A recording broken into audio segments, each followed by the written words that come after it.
how to set ourselves up to buy NFTs, non-fungible tokens. Great.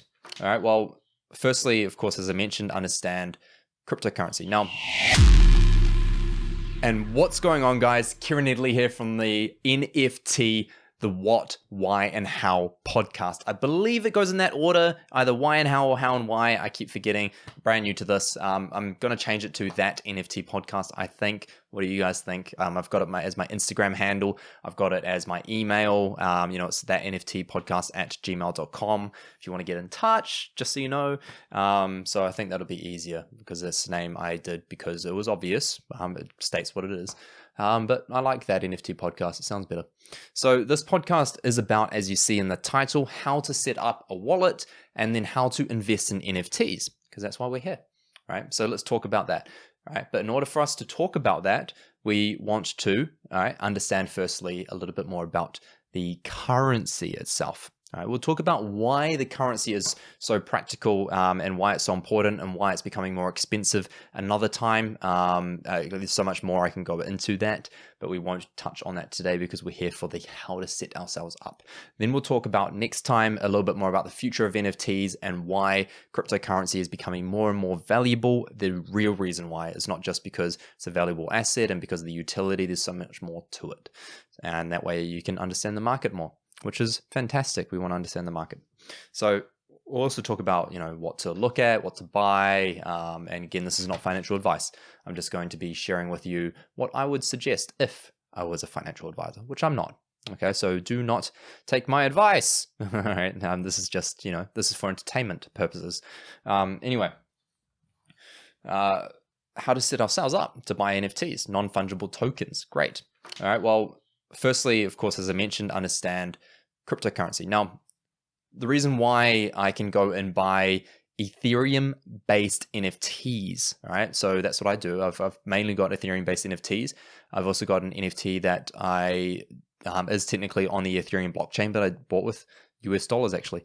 So that's another thing that we can get into. And that's like going to Australia, right? Say I've got Bitcoin or I've got New Zealand dollars or I've got US dollars, and I'm like, I want to, I want to buy this peanut butter in the supermarket. Why won't you let me? I've got New Zealand dollars in cash. Take my money, right? It doesn't matter. It's not going to work because, depending, right? I'm pretty sure it won't work anyway. But because I'm in an Australian country that accepts Australian currency, the same thing. I need the currency that's utilizable to buy these NFTs that's acceptable, right? It's like going to a store that only accepts credit card or doesn't accept credit card, right? It's the format at which that particular company accepts that payment. And that's why Ethereum is becoming more and more valuable, because it's becoming more and more utilized to say purchase NFTs, and then also various other technologies that the Ethereum blockchain is going to be utilized for. Now remember, Ether is the coin, right? Is a token that we're using here. Ethereum is the blockchain. So imagine the blockchain, right? Each blockchain is its own country, imagine, right? So again, Ethereum is New Zealand, Bitcoin is Australia, as an example, right? So if I'm in Bitcoin country, I'll take my Bitcoin tokens and go to Ethereum country. I cannot buy things on the Ethereum blockchain with Bitcoin. I have to have Ether on the Ethereum blockchain, okay? So Bitcoin is its own blockchain as well as its own coin. So Bitcoin coin is on Bitcoin blockchain.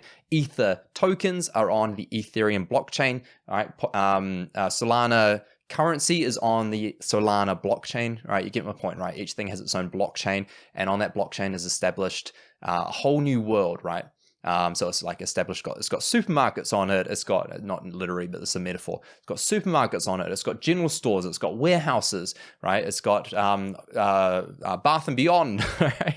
It's got all these different places that I can go and take my Ethereum currency to buy from Ethereum stores.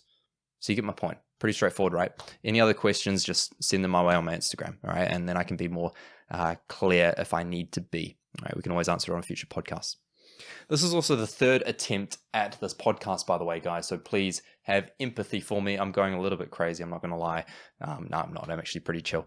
But yeah, I've attempted this a few times already. And for some reason, my thing hasn't been recording. It says it's recording right now, which is fantastic.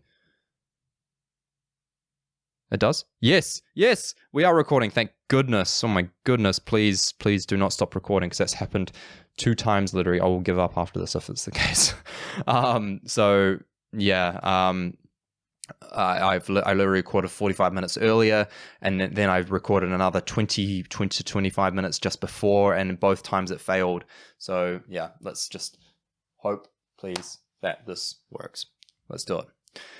Now, I'm going to teach you how to set up Ethereum on the Ethereum blockchain specifically with a wallet that is acceptable in the eBay place that you buy NFTs, okay? In other words, the platform that you buy the NFTs and sell the NFTs and trade the NFTs and bid on NFTs, all right? And the wallet that we're going to use, which is, of course, where we store this currency, is Metamask. You can, again, find ones that you prefer, but Metamask is the easiest, so use that, I'd suggest.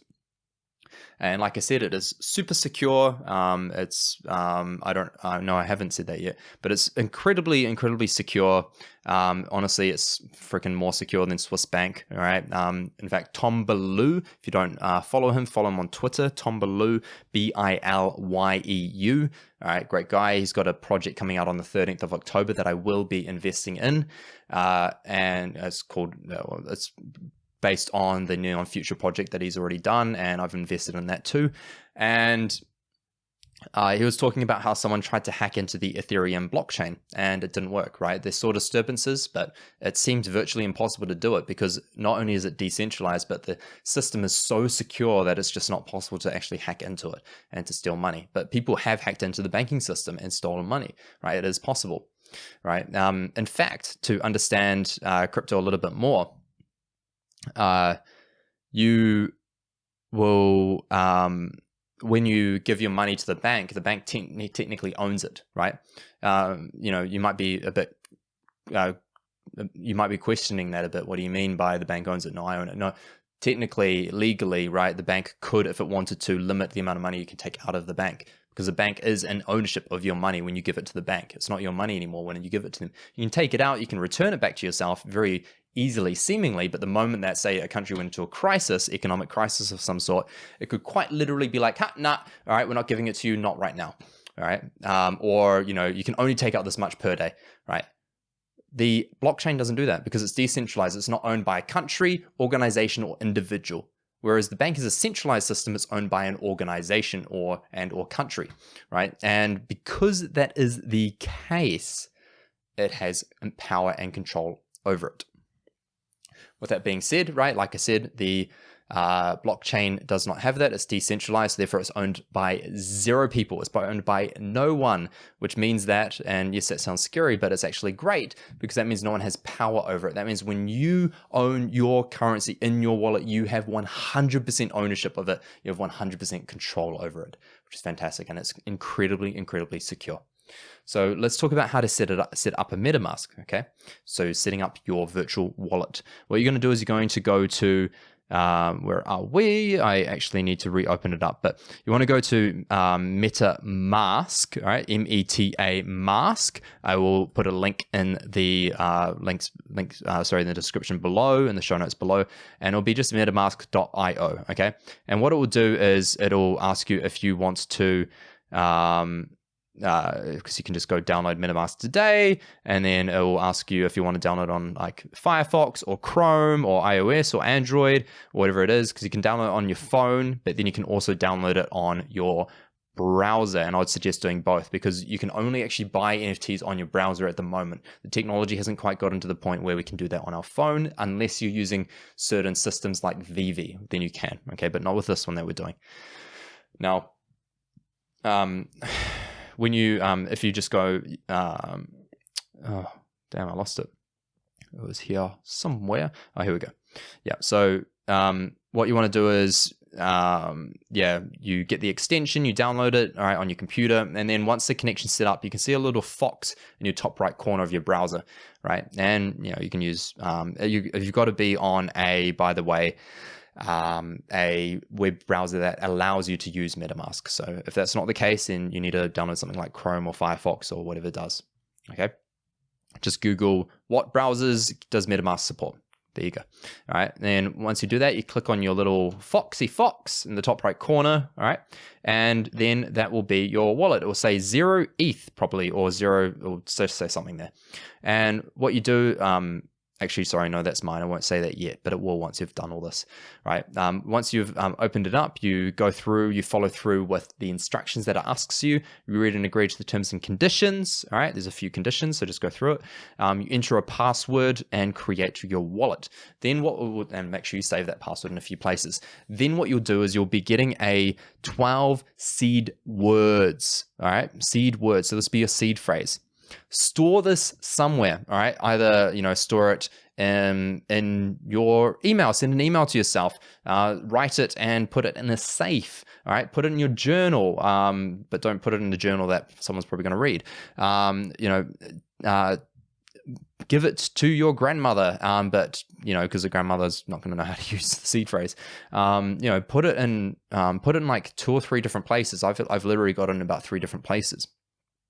But find 2, 3 different places where you can put the seed phrase, and make sure there's one physical copy somewhere and one digital copy somewhere, so that you've got access either way. So if you lose the physical copy, you've got digital. Lose the digital, you've got the physical, right? And you want to write it out in a way that when you do enter your seed phrase in the future, everything needs to be lowercase. You just write word space, word space, word space. So the 12 seed phrase word will be like, banana, potato, toaster, kettle. Those are things I'm looking at. Vase, right? So it'll be these words. You want to just record these words individually with no capitals, because you won't be using that, and it needs to be in that order specifically. The seed phrase is like your password, okay? But it's a secondary password. It's like a secondary authenticator in order for you to access your wallet on particular web browsers or on particular devices. So if I opened up, even if I've downloaded MetaMask on my Firefox, if I reinstalled my Chrome, I'll still have to re-enter my seed phrase. So I do that, right? And then now I can access it on both. When you do it on your phone, same thing, right? So once you've sorted that out, you say I've copied it somewhere safe, pretty straightforward, and then you are now in the Ethereum mainnet network, all right? Which means that if you go to your wallet and you open it up, you'll see that at the very top it'll say Ethereum mainnet. When you click on that, you'll see that there's different networks you can connect to. Just stay on the Ethereum one. We're not going to talk, we'll maybe use the others some other time, just not today. All right, but right now you just need Ethereum. Now what you need to do is you can click buy Ethereum, and you can buy it straight to your wallet, which I don't suggest because the fees are high. Don't do that, please, unless you are a baller. If you're a baller, hit me up, yo. Hit your boy up and be like, yo, Kiz, thanks, man. Thanks for all the advice. I'm going to give you some ETH. That'll be great. And I'm just kidding. I'm not kidding. And the other thing as well is you've got your wallet ID underneath account. So just under the Ethereum mainnet point, you'll see account 1 or account 2 or account 0, whatever it says. And to the left of it, so it will say not connected. That's fine. It only says not connected because the web page that you are on doesn't connect to the wallet, and that's okay. OpenC will. And under that account 1, you'll see copy to clipboard will come up. If you hover over it, or if you're on your phone, you can just tap it, and when you tap it, it automatically copies it. What this will do is, and by the way, this is completely safe, your wallet address can go out to people. However, people will drop stuff in your wallet, but they can't take anything out. It's like giving out your account number, right? I'm going to take a sip of water. It's like giving out your account number, all right? People can't steal money just because they have your account number. They can steal money if they've got your account number and your password or whatever other authentication that you have. But they can't steal money if they've just got your wallet ID, okay? You actually give out your wallet ID if you want people to put money into it. So, it's perfectly safe, very, very safe to allow other people to access, so it's fine. But this is what we're going to be using to send money to ourselves, is we need our wallet ID. So remember that is there. All right, and we send money to ourselves through a different means because there's less fees, right? And how we do this is we use something like Easy Crypto or Coinbase, right? Now, I like to use Easy Crypto, but Coinbase is also fantastic. I believe the fees are pretty similar. What's even better fee-wise, I believe, is Easy Crypto Plus, which is also free. Sorry, not Plus, Pro. Not Easy Crypto either. Coinbase Pro, which is free. However, it's very complex, okay?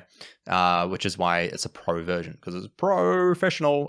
And I will have those links below as well. So go down into the details and you'll be able to see the links. I also included a what's it gonna call it, affiliate link from Easy Crypto. I'm not affiliated with them in any way possible. It just said, hey, you've got this affiliate link you can use if you want it. You get 10% of something. I have no idea what the frick I get. Something from them, not from you guys, don't worry. Yeah, anyway. But that's just there. I'm just sharing that because I'm authentic. Yeah, I'm always going to say if, I get something out of anything, because really I'm just doing this because I want you guys to win.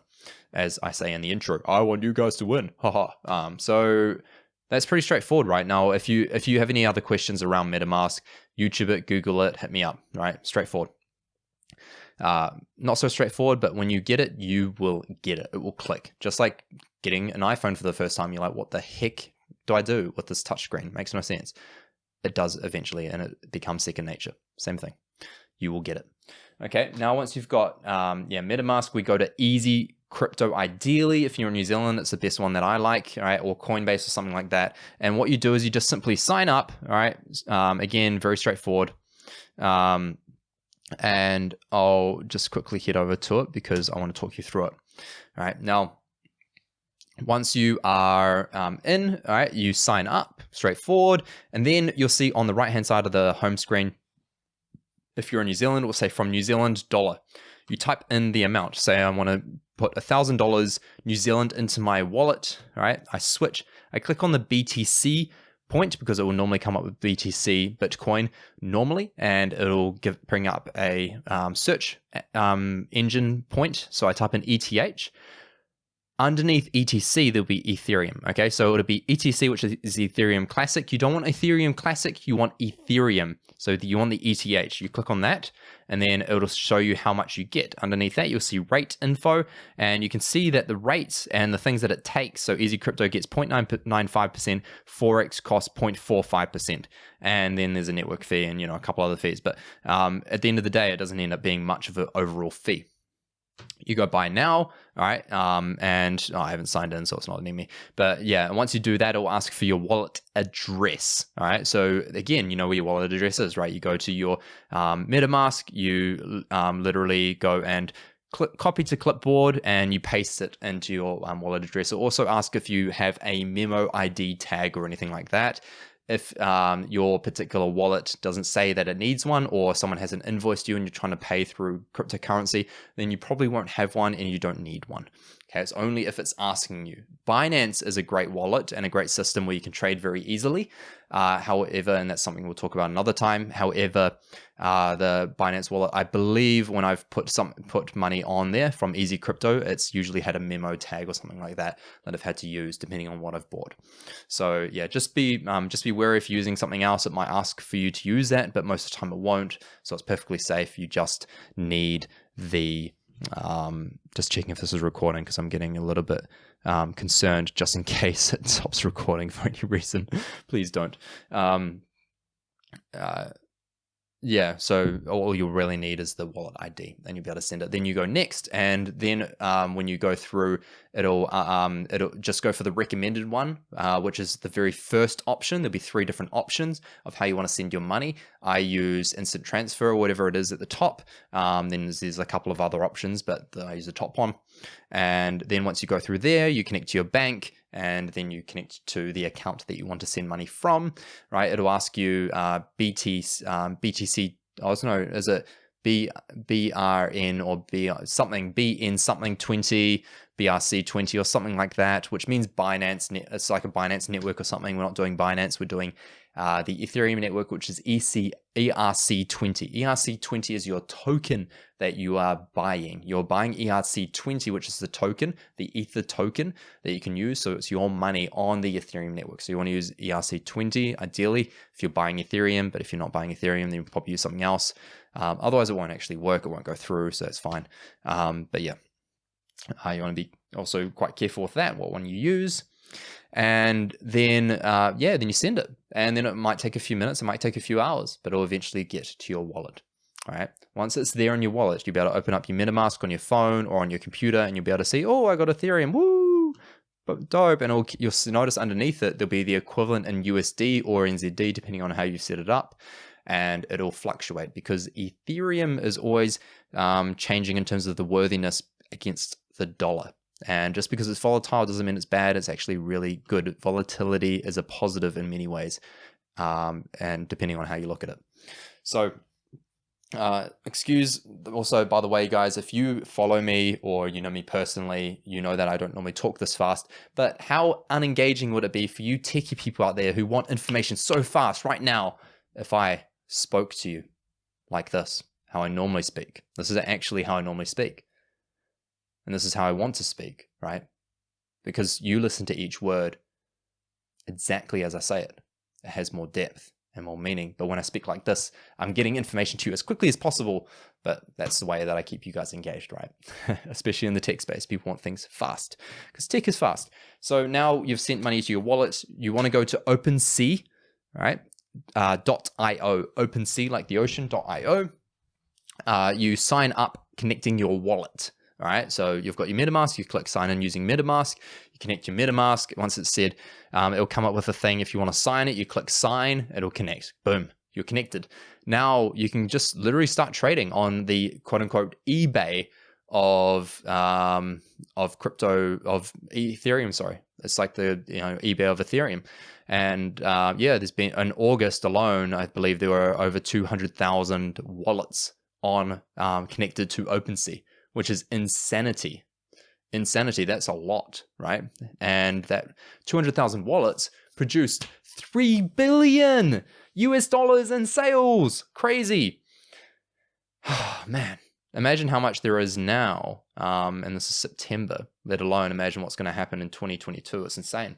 So with that being said, right, there's other platforms where you can buy NFTs. You can buy NFTs on Nifty Gateway. I brought one myself, actually using US dollars. That's a talk for another time. That's where I bought my Neon Future. That's going to be worth quite a bit soon, just by the way. This is not financial advice. You can use VV, where you can buy like DC or Marvel or Cartoon Network figures on the blockchain. I can't remember what blockchain VV is on, but you can download it on your phone. It's the only mobile based sort of eBay version of NFTs that you can get, right? Is VV from my understanding anyway. So you can download that and have a play around with that. But I'd suggest doing it this way because this is the most popular, to my understanding, used NFT based platform, and also fastest booming platform as well for NFT spaces. And now what I'd suggest is literally going to, once you're on OpenC, you want to go to, on the top right corner, there's stats. Before clicking on it, you see rankings underneath. You click rankings, all right? Checking if I haven't stopped recording, good. And you'll see top NFTs. I go switch from last 7 days to last 24 hours. And then I'll see as well a bunch of fantastic projects, right? Now I see Galactic Apes, which is number 2 right now. Awesome.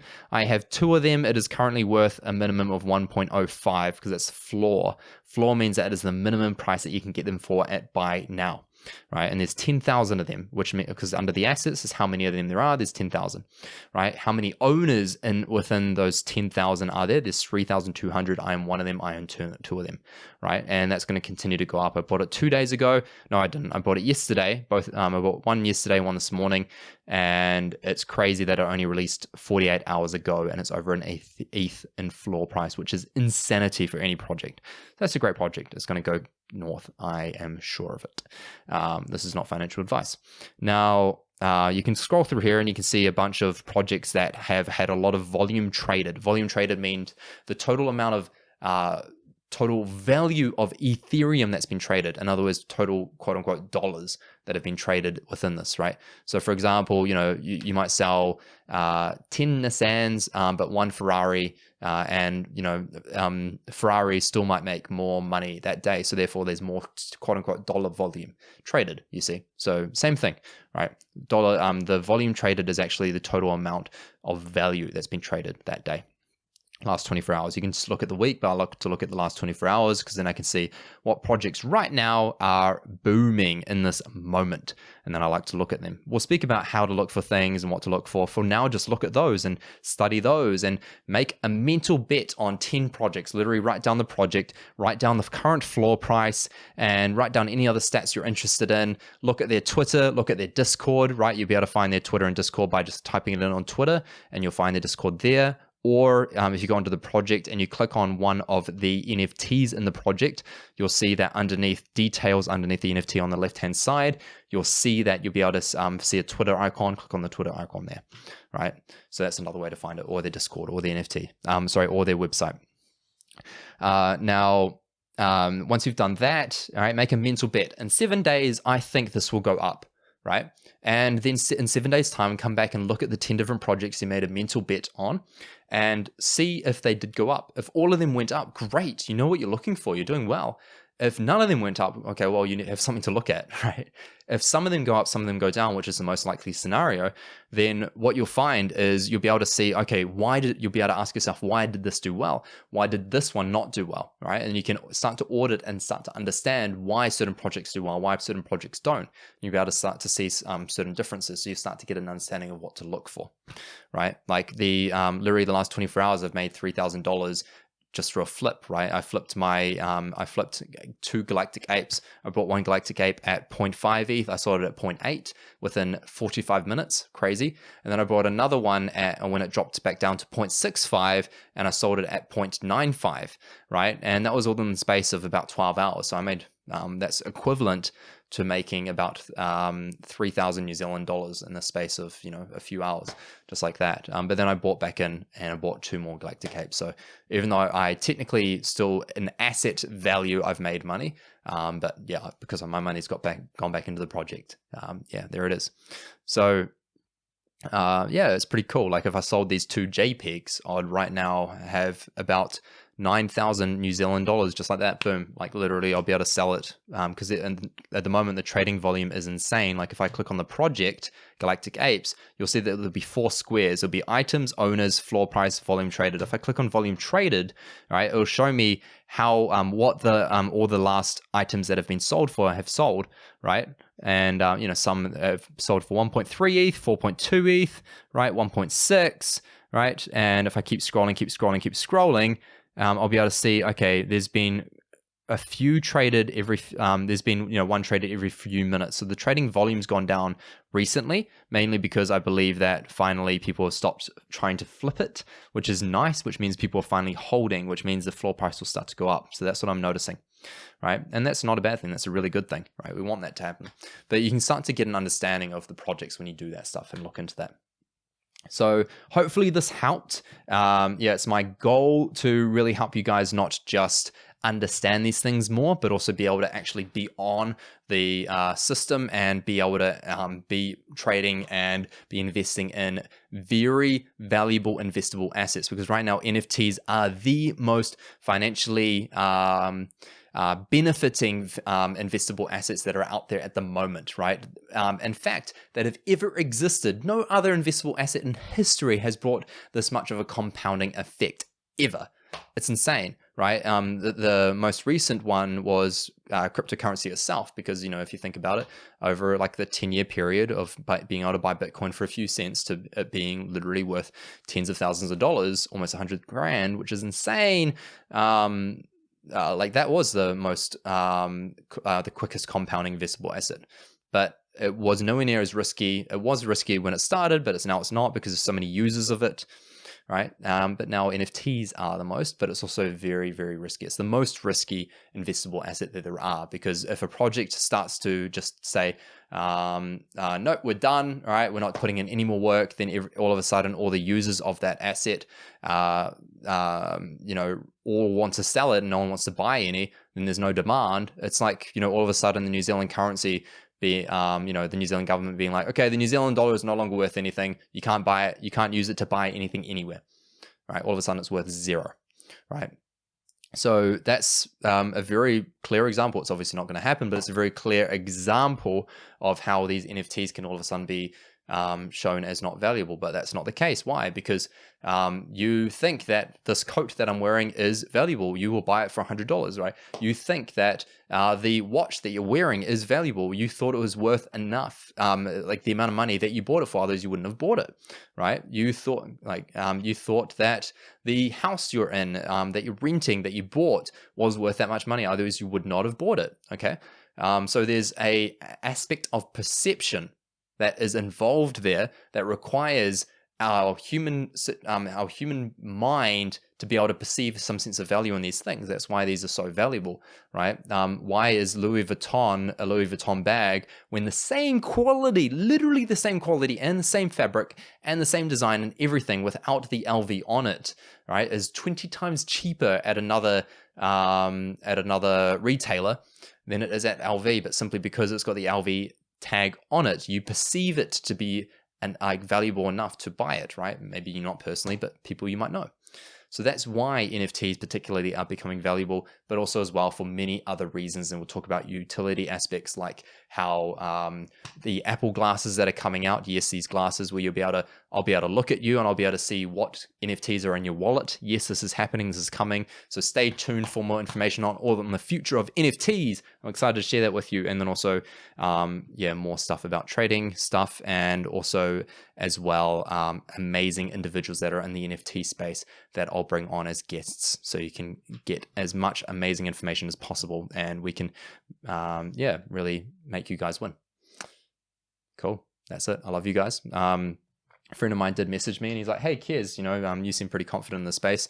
Why don't you set up a situation where you create a pool and people invest in the pool, and then you use that pool to invest in projects, and, you help people get money, and you take like a 20-30%, profit from their profits, right? So I just take a commission from your profits, right? And I'm like, oh, that's kind of a good idea. I probably won't do it. If I did do it, it might be in a couple of months. I'll have a conversation with my accountant. But yeah, that's just an idea. I kind of like the idea because, there's many people out there that would rather just give money to someone that, is fairly experienced in the space, but at the same time, knowing that, of course, that's naturally obviously a risk. You never know if there's going to be true success. I have deep confidence in the projects that I'm in, though, and I'm very, very certain. You can never be 100% certain, right? So I'm going to put my hands up, but I'm very, very certain that, I know exactly which projects to invest in to make an overall, minimum 100% return in the space of 12 months, which is insane alone. And that's minimum, right? So if you think property, right, that's very rare that someone's going to make a 100% return in 1 year. That's insane. So yeah, you get my point. Anyway, just food for thought. So follow us on Instagram. That NFT podcast, as I mentioned, if you are an entrepreneur and you want to eradicate anxiety and enhance performance so you can be more focused and you can operate more effectively and also in more peace and joy, then find me on Instagram, Coach Keza, Coach Kezza. Okay, there you can just reach out, message me, and let me know that you'd like to speak a little bit more, because I've opened spaces recently in the coaching space too. With that being said, guys, subscribe, share the episode. We aim to help as many people as possible in the space. Send it to your friends who are interested in NFTs, who want to understand more about NFTs. Send this show to them, because this will give them everything they need to know. Also, if you go to my link in my bio of my Instagram, you'll find that I've got an NFT guide there. It's just a very easy to use guide from the start to the finish. It will tell you how to set yourself up using other people's content. By the way, it's not my content, but it just sort of breaks things down in a very straightforward way. It's completely free, by the way, and you can just go through that content and set yourself up that way as well, if this podcast didn't help you in that way. So use the links below, subscribe, give me a good old rating. That would be amazing, please. Because again, I've just started this podcast, so I would really love this to start to really gain some traction, since it's a brand new space that's up and coming and booming. I love you guys, as I said before. Catch you later. Let's win together.